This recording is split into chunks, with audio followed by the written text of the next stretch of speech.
Thierry Meychan reports, after Bush, Obama, and Biden, freedom of expression must be restored in the West. The Atlantic Alliance is coordinating its war propaganda as shown by the lies of George W. Bush and Tony Blair. Thierry Meychan reports, Republican President George W. Bush and Democratic Barack Obama and Joe Biden were trying to suppress freedom of expression in the West. All three succeeded in turning the mainstream media into supporters of their shared ideology. In 2 decades, the press has turned a blind eye to anything that contradicts official Washington rhetoric and has been converted to its nonsense. Jacksonian Donald Trump has made restoring free speech a centerpiece of his 2024 campaign. He is currently the only candidate to be positioned this way. Candidate Donald Trump delivered on Thursday, December 15, 2022, his first campaign speech. He has identified the restoration of freedom of expression in the United States as his priority, while the revelations of Elon Musk Twitter archives and those of the American First Legal Foundation confirm that the entire information sector is being manipulated. Anyone can think what they want about Mr. Trump, especially since he has been the subject of a global smear campaign since his election in 2016 that has prevented us from properly evaluating his actions. But it must be noted that since September 11, 2001, has been asking the right questions. Quote, if we don't have freedom of expression, then we simply don't have a free country. It's that simple, end quote. He stated at the beginning of his video. He said, if this most fundamental right is allowed to be lost, then the rest of our rights and freedoms will fall like dominoes. One by one, they will be damaged, he said. He reiterated that they should be distinguished, the right of the platforms for the inviolability of the contents as long as they are content to transfer them without taking knowledge from their responsibility if they allow themselves to be marked or censored. In the latter case, they must be subject to legal proceedings to the same extent as the authors of the messages they transmit. Trump said, in recent weeks, explosive reports have confirmed that a shadowy cabal of deep state bureaucrats, Silicon Valley tyrants, leftists, and corporate media have conspired to manipulate and silence the American people.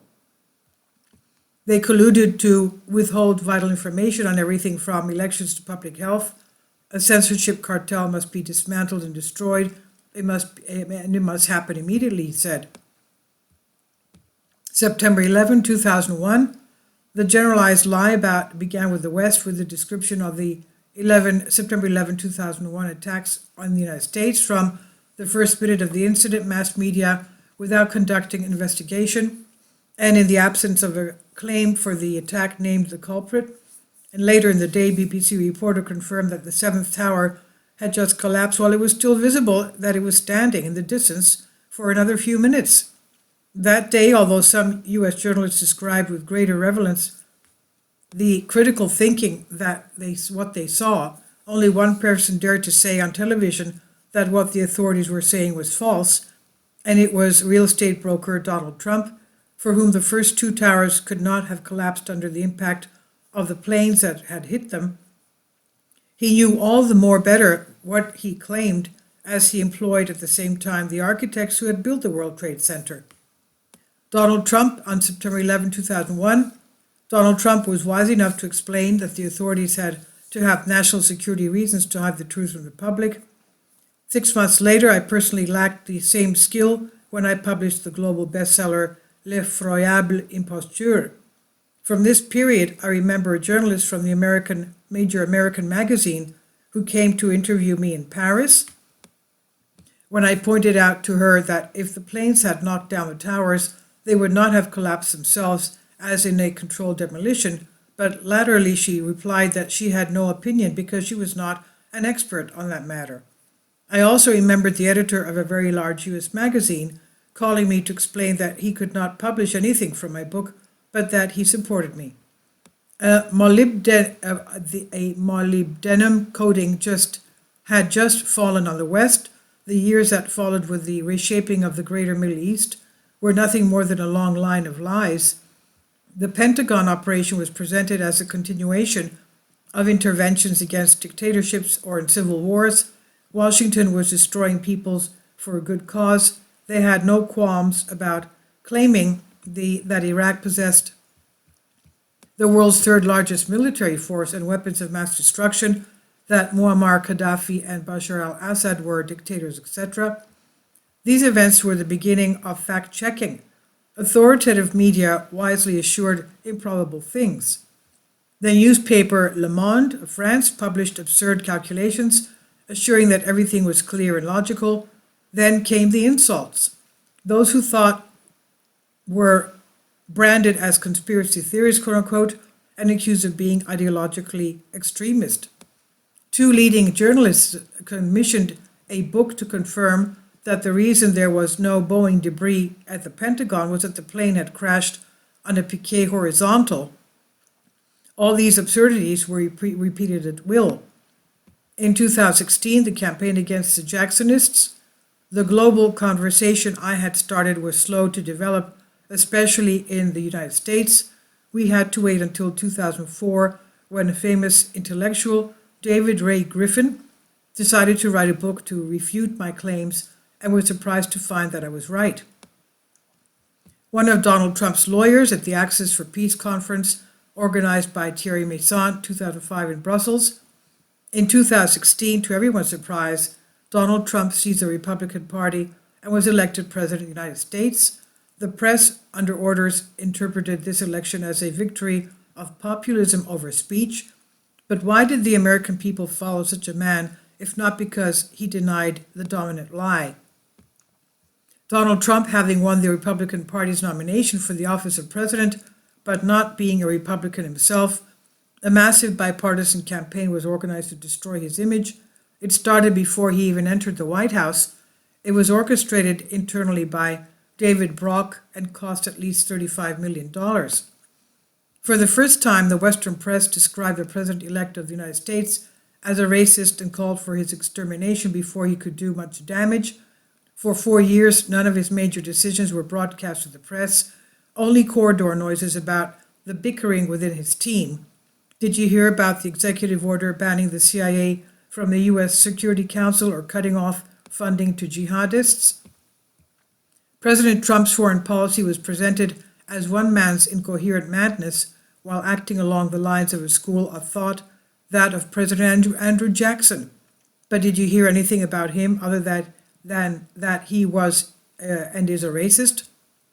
The presidential election of 2020 in the U.S., it was as important as the 9/11 attacks, relationship that has made nothing to do with the fact. The problem is that not to know who cheated or who it was, how it was done, but to establish that the elections are not transparent. The ballots of more than half of the voters were read without meeting the requirements of transparency in a democracy. Only the documentary from the Epoch Times, A Real Story of January 6, shows the moment when the peaceful protest in front of the Capitol turned into a riot. It clearly shows the police pushing one of the protesters off. We could not obtain the rights to these images. The entire world witnessed an opaque election contest in a country that claimed to be an example of democracy. What Donald Trump called stealing may not be caused. No one knows the true outcome of this election. In any case, this opacity led to the storming of the Capitol by peaceful protesters after the police did what they did. Now, the 2020-21 pandemic. During the COVID pandemic, Biden and van der Leer of the European Union deliberately deceived. They have fully aware of their lies, spread false numbers and claims. Now, according to President Biden, the untruths to his fellow citizens about fortified scientific principles of his Ministry of Health concerning COVID, the organization of state censorship, the Twitter files, as we know, released by Elon Musk, disclosed by the new owner Elon Musk, and emails from the U.S. Public Health Service, CDC, obtained by the Trump administration America First Legal Foundation, confirmed that the government Biden secretly monitored and occasionally censored all messages exchanged on Facebook, Twitter, YouTube, Instagram, WhatsApp, and Hello, and everywhere around the world. To do this, Washington had complicity aboard. President Biden himself has created a censorship agency, the Disinformation Governance Board. Of course, in the face of extensive criticism, he officially disbanded it, but it continues its activity under a different name. An old associate of Ukrainian President Volodymyr Zelensky, the young Nina Yankovich, has now settled in Washington, where she oversees all Western war propaganda against Russia. This agency is dedicated to censoring information about Ukrainian radical nationalists and the crimes of the Zelensky regime. It misinforms us about actions of Russia and China so that we don't perceive the world shift against the West. We must notice that the rise of populism is above all a popular response to the expansion of censorship, first in the US, then throughout the West. Freedom of expression, and therefore democracy, is dead, killed by those who had the responsibility to protect it. Donald Trump's efforts, if successful, will restore freedom of expression, but not democracy. It's too late. The world has changed. In the last 20 years, minimal equality between citizens has disappeared. Income differences have multiplied by more than 1,000, and the middle classes have been partially destroyed. In these conditions, a new political regime must be invented, and it will not be possible to build in the interest of all unless everyone has freedom of expression. This is by French reporter Thierry Meychan, translated by Christina Akiria, and I've translated this for you from a Greek article. Please leave your comments, and thank you for your support. Kindly support my Patreon account. The daily posts are 5 videos daily, and they are totally different from what I have on my YouTube channel. Thank you so much for your support, and that you find all my content so interesting. You'll find the Patreon account details in the description box.